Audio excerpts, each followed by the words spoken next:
Where are the bodies? Missing remains mean no peace for grieving families in Ecuador.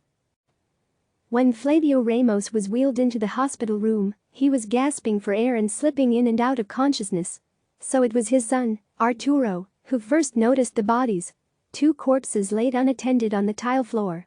By the next morning, the body count in the room rose to 3. Flavio Ramos was dead. More than a month later, his family still hasn't buried Flavio Ramos. They couldn't if they tried. Because soon after his death, Arturo Ramos says hospital authorities lost the body. "We need a place to say, on Sunday let's go to put flowers on the tomb of my father," his heartbroken son said. There is nothing you can do." Flavio Ramos, 55, is yet another COVID-19 victim in Guayaquil, Ecuador, the site of one of the world's worst coronavirus outbreaks.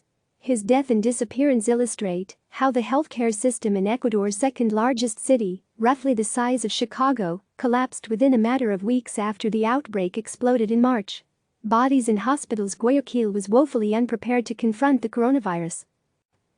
Last month, the port city of nearly 3 million gained global notoriety when videos surfaced showing dead bodies left in the city's streets after morgues and funeral homes were overwhelmed.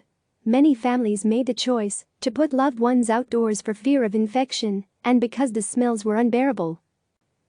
3 doctors in Guayaquil, each working at different hospitals, described similar scenarios during the months of March and April to CNN. Hospitals completely overwhelmed by a pandemic that descended rapidly on an unprepared healthcare system, leaving no chance to truly help people, let alone provide patients with basic levels of care. All spoke to CNN anonymously for fear of losing their jobs. "People were terrified and scared," said one doctor about some of the worst days. "Really sick people were coming to the hospital, dying. You tended to one, did what you could do, then that person dies, and you move to the next, and that person dies, and on like that." At one point there were dozens of bodies between the hospital rooms and morgue that were waiting to be taken away, said the doctor. There were no body bags left. The rate of death far outpaced the capacity of city morgues and funeral homes. A second doctor told CNN that he usually saw 3 or 4 dead bodies lying on the floor each day at the hospital. "We had nowhere else to put them," he said. In a video obtained by CNN, a family is seen pulling the body of a loved one from their car and laying it in a hospital parking lot, unsure what to do next. No one would accept him. In January, Flavio Ramos celebrated his birthday, surrounded by family and friends. During the last week of March, he started feeling sick. On the 31st, his breathing became so labored that 24-year-old Arturo Ramos had to take action. He drove his father to the nearest hospital, expecting the gravely ill engineer to be quickly admitted and get the help he desperately needed. But when he arrived, hospital staff told him the facility was already full. The doctor said, "There are no beds for patients," and that was it, Ramos told CNN by video call from his home in Guayaquil. "If you stayed at the door they said they would call security to kick you out." Undeterred, he tried again at another hospital, and another. After 4 hours of driving, Ramos says his father was admitted at General Guasmo Sur Hospital. It was the 11th facility he'd tried. Ramos recalled that his father spent his last hours in a room with 2 patients who had already died. "Both bodies were on the floor," he said. "One was wrapped in a black bag, a garbage bag to be exact, and the other was just dead on the floor. No one was taking care of them." Ramos stepped out of the hospital around 9:30 a.m. on April 1 to grab some breakfast. He says he was gone for about 15 minutes. When he returned, his father was dead. No one was with him when he died, his son said. The hospital declined to comment on the case. "If you keep her here, she will die." Arturo Ramos told CNN the hospital was like a war zone. 38-year-old Ana Maria, who declined to give her last name, said the same thing about her experience. She said she brought her 67-year-old mother to a local clinic because she was experiencing COVID-19 symptoms. A quick X-ray later, and the attending physician said Ana Maria needed to get her mother to a hospital immediately. She had severe pneumonia, the doctor said, likely due to COVID-19.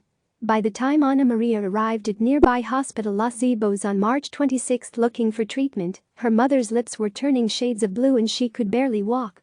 They waited inside for nearly 24 hours for a bed to open up. But as she watched patients in adjoining rooms and nearby hallways and heard the anguished screams of their loved ones, she had second thoughts about keeping her mother in the hospital. She took decisive action after speaking to a nurse. She said, "If you have the money to treat your mother at home, do it," Ana Maria recalled. "If you keep her here, she will die." She brought her mother home, hired a private nurse to treat her, and she survived. But the vast majority of people in Guayaquil don't have those financial means. Before Ana Maria left the hospital, the daughter of another patient spoke to her in their hospital room. She cried and said to me, "Your mom will survive because you have the money. We don't have the money." Top officials in President Lenin Moreno's cabinet have publicly apologized for the government's poor response to the pandemic, saying health officials were not ready for an outbreak with such a staggering death toll. According to government data, 533 people died of COVID-19 in Guayaquil in March and April, combined.